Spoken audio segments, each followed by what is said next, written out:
మనం తర్వాత కొనసాగిద్దాం. హలో హలో, నమస్కారం అండి. నమస్తే అండి, మీ పేరు?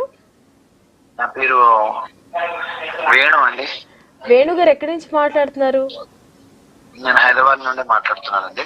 ఓకే వేణు గారు, ఇప్పుడు మీకు ఏదైనా వైద్యపరంగా సలహా కావాలంటే మనతో పాటు డాక్టర్ శర్మ గారు ఉన్నారు, హోమియోపతి వైద్య నిపుణులు.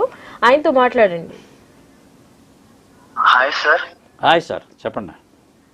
అదే హోమియోపతిలో బీపీకి సంబంధించి ఏమైనా ట్రీట్మెంట్ ఉందా సార్? మా అమ్మగారికి బీపీ అనేది అప్ డౌన్ అవుతూ ఉంటుంది. టాబ్లెట్స్ యూజ్ చేయలేక వామిటింగ్స్ కూడా వస్తూ ఉంటాయి ఒక్కొక్కసారి, టాబ్లెట్స్ మింగి.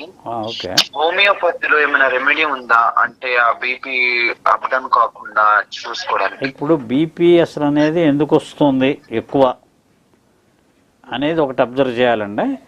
రెండు ఇంకోటి అంటే ఏ వ్యాధి కారణంగా అది పెరుగుతుంది అంటే హార్ట్ ప్రాబ్లమా, సర్క్యులేషన్ ప్రాబ్లమా, లేకపోతే స్ట్రెస్ వల్ల పెరుగుతుందా, ఇవన్నీ కూడా చెక్ చేస్తేనే కానీ తెలియదండి.